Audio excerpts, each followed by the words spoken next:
नमस्कार। मैं हूँ रतनमणि डोभाल। कुछ चंद बातें आपके साथ नेपाल के घटनाक्रम को लेकर अपनी समझ के अनुसार। और आपको मालूम है कि नेपाल की केपी ओली सरकार का पतन हो गया है और वहाँ जो उसको लेके जिस प्रकार की हिंसा, आगजनी हुई है, वो अपने आप में भीषण भय है। और एक लोकतांत्रिक देश में इस प्रकार के हिंसा की इजाजत नहीं दी जा सकती। और इसमें मेरी अभी तक जो जानकारी है कि इस हिंसा में लगभग 25 युवाओं की बेशकीमती जान चली गई है। और इसी हिंसा में, इस भीड़ में किस तरह मंत्रियों को और इनको दौड़ाया गया है, ये अलग मामला है। और इसी में जो वहाँ पूर्व प्रधानमंत्री हैं झलनाथ खनाल की पत्नी राज्य लक्ष्मी चित्रकार हैं, वो उनकी हत्या कर दी गई है। ये निंदनीय घटनाएं हुई हैं।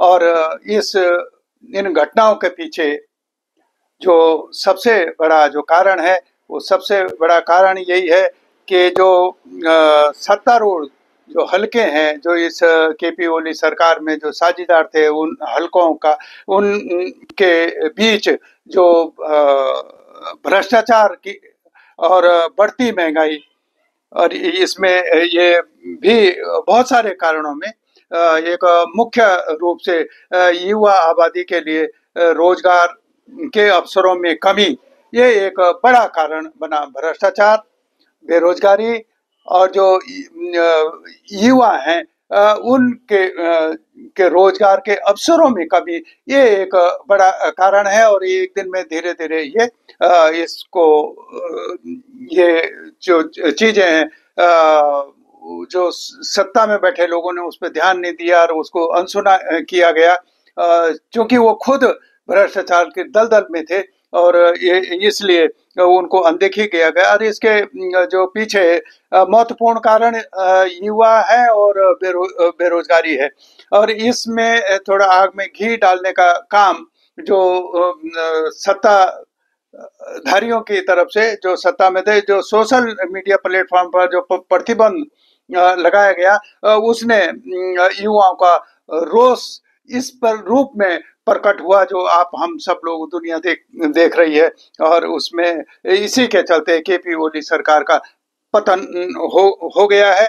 लेकिन मेरा ये कहना है कि इस प्रकार की हिंसा का, अराजकता का इजाजत नहीं दी जा सकती है। और इसमें अभी जो स्थिति हुई है, ये जो इस पर ध्यान दिए जाने की जरूरत है। नेपाल में हमारा छोटा भाई है, भारत का हमारा पड़ोसी है, छोटा भाई हम उसको मानते रहे हैं। उसमें ये ध्यान देने की जरूरत है, ये जो जन विरोध है अभी, ये जन विरोध का जो परिणाम है, वो परिणाम लोकतांत्रिक धर्मनिरपेक्ष नेपाल के नवीनीकरण में वो होना चाहिए।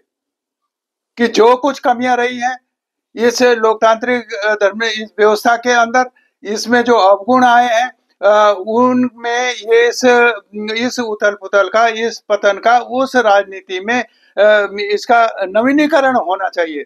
और ये ध्यान रखा जाना चाहिए कि जो वहाँ के जो लोकतांत्रिक शक्तियां हैं, उनकी ये जिम्मेदारी बनती है सबकी, ऐसे समय में, कि अपने वैचारिक मतभेदों को ये भुला के लोकतांत्रिक शक्तियों का जिम्मेदारी ये बनती है कि जो पूर्व में जिस के खिलाफ लड़ा गया था, सामंतवादी जो सत्तावादी शासन की, उसकी वापसी ना हो किसी भी तरह से, ये सुनिश्चित करने का काम वहाँ की लोकतांत्रिक शक्तियों का, धर्मनिरपेक्ष शक्तियों को ये सुनिश्चित करना चाहिए कि वो जो राजशाही है, जो सामंतशाही है, वो सामंतशाही इस मौके का फायदा ना उठाए। और ये तभी संभव होगा जब तमाम लोकतांत्रिक जो शक्तियां हैं, जो धर्मनिरपेक्ष शक्तियां हैं नेपाल के, वो एकजुट होके इस पर ध्यान दें और एक पहले सबसे पहले शांति कायम हो, और शांति कायम होने के बाद इन चीजों पर ध्यान दिया जाए कि इस ये जो पुराना सत्ता है, जो सामंती सत्ता है, वो राजशाही, वो उसकी वापसी का रास्ता ये हिंसा न बन जाए, इसका विशेष रूप से ध्यान दिया जाना चाहिए। अभी तक हालांकि अपुष्ट खबरें ये है कि 300 मीडिया में 666 63 लोग घायल हैं और 25 की मौत हो गई है, लेकिन जो अधिकृत रूप से वो मैंने आपको बताया कि उसमें जो 20 युवाओं की जान गई है, और जो पूर्व प्रधानमंत्री हैं उनकी पत्नी की उनकी हत्या कर दी गई है, जो निंदनीय बात है। और इसलिए सभी जो शांति में पसंद करने वाले शांतिकामी लोग हैं, जो धर्मनिरपेक्ष लोग हैं, उनको शांति कायम करने के लिए काम करने की जरूरत है, एकजुट होने की जरूरत है। नमस्कार।